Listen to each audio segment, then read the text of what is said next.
Halo guys, balik lagi dengan aku, Grafin, di channel Grafin FC.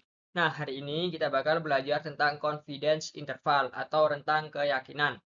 Jangan khawatir, meskipun istilahnya terdengar serius, topik ini sangat penting dalam statistika.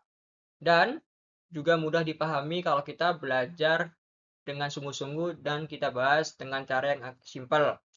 Nah, hari ini aku akan ada dua soal, yaitu soal tentang rata-rata dan satu soal tentang proporsi. Sebelum kita mulai dengan soalnya, aku harap kalian pahami dengan jelas. Apabila tidak paham, bisa kalian ulang-ulangi lagi video ini. Yang pertama-tama itu kita harus mengenal apa itu confidence interval. Nah, confidence interval adalah rentang nilai yang digunakan untuk mengestimasi parameter populasi berdasarkan sampel yang diambil. Ini memberitahu kita seberapa yakin kita terhadap estimasi yang ada. Nah, yang pertama adalah sebuah perusahaan ingin mengetahui rata-rata waktu kerja karyawannya selama seminggu. Dari sampel acak ada 36 karyawan dan diperoleh rata-rata waktu kerja yaitu 42 jam.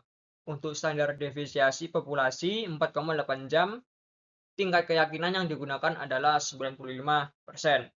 Dan untuk pertanyaannya adalah hitung rentang keyakinan 95% untuk rata-rata waktu kerja di seluruh karyawan. Nah, yang pertama sebelum kita menjawab soal adalah menulis data yang diketahui. Yang pertama adalah rata-rata sampel adalah 42 jam. Yang kedua adalah standar deviasi 4,8 jam. Dan ukuran sampel 36 orang. Dan tingkat keyakinan 95% dan Z-score adalah 1,96. Kenapa 1,96?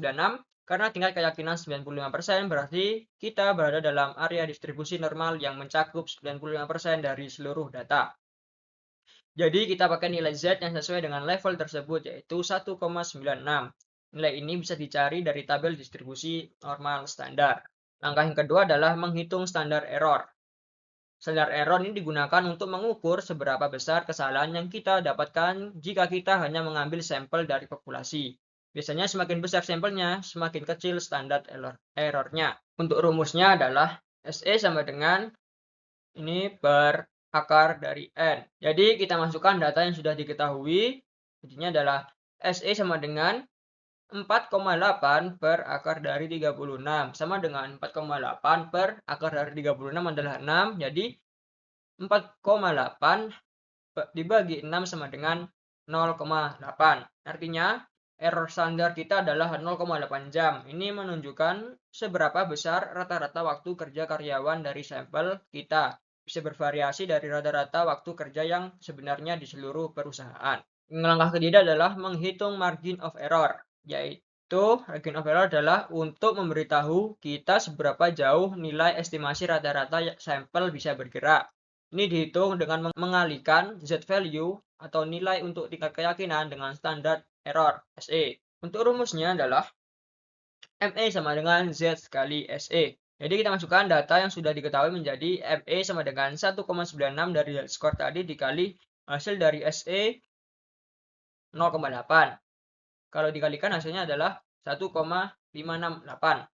Jadi margin of error kita adalah 1,568 jam. Ini artinya rata-rata waktu kerja seluruh karyawan bisa bergerak naik atau turun sebanyak 1,568 jam dari rata-rata sampel kita. Yang kemudian adalah menghitung rentang keyakinan. Setelah mendapatkan margin of error, kita bisa menghitung rentang keyakinan yaitu dengan batas bawah dan batas atas. Untuk rumus batas bawah adalah X kurangi dalam kurung Z skor alfa dibagi 2 dikali 0 per akar dari N.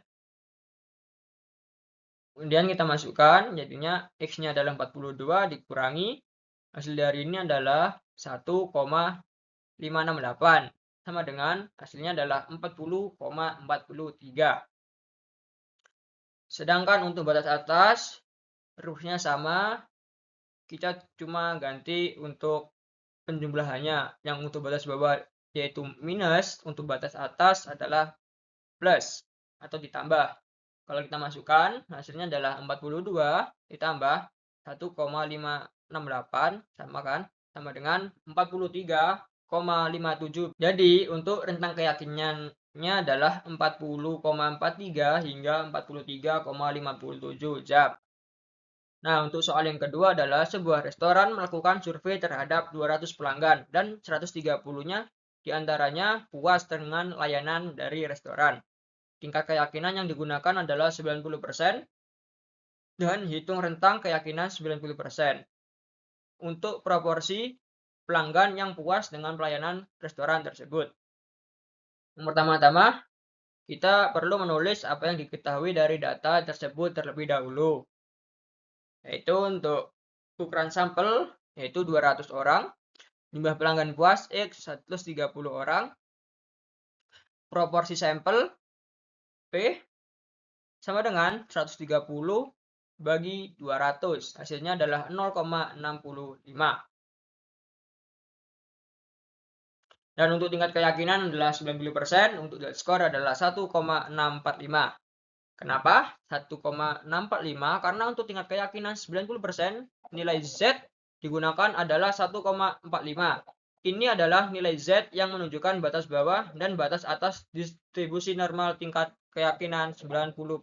Langkah kedua adalah menghitung standar error proporsi. Untuk menghitung standar error SE atau proporsi, kita menggunakan rumus. Untuk rumusnya, SE akar dari P dalam kurung 1 min P per N. Kita langsung masukkan data yang kita punya, yaitu SE sama dengan akar dari 0,65 dikali 0,35 dibagi 200. Hasilnya adalah 0,0337. Jadi standar error kita adalah 0,03337. Ini menunjukkan bahwa estimasi proporsi yang kita ambil dari sampel dapat bervariasi sebanyak 0,0337. Yang langkah ketiga yaitu menghitung margin of error. Untuk rumusnya adalah ME sama dengan Z skor kali SE.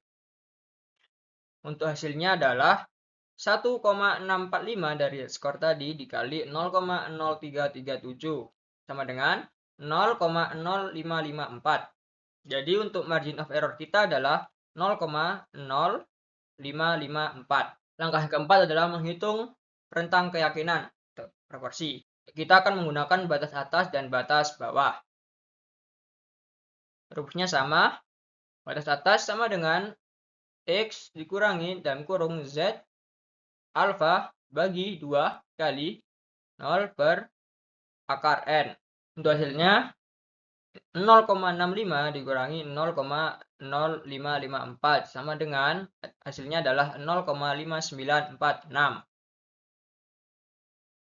Untuk batas atas, rumusnya sama, cuma tinggal diganti perjumlahannya aja, yaitu 0,65 ditambah 0,0554 sama dengan 0,7054. Untuk rentang keyakinan dari soal kedua adalah 59,46% hingga 70,54%. Nah, kesimpulannya, confidence interval membantu kita untuk mengetahui rentang nilai yang kemungkinan besar berisi parameter populasi yang sebenarnya. Untuk soal yang pertama, dengan tingkat keyakinan 95%, kita yakin bahwa rata-rata waktu kerja seluruh karyawan perusahaan berada di antara 40,42 jam sampai 43,57 jam. Dan untuk yang soal kedua, dengan tingkat keyakinan 90%, kita bisa yakin bahwa proporsi pelanggan yang puas berada pada antara 59,46 sampai 70,54%.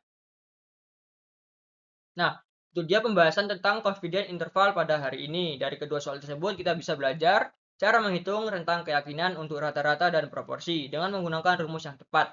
Jangan lupa untuk terus latihan, dan kalau ada yang kurang jelas tulis aja di kolom komentar. Pasti akan aku jawab. Dan terima kasih sudah menonton. Sampai jumpa di video selanjutnya. Jangan lupa like, share, dan subscribe ya. Bye-bye.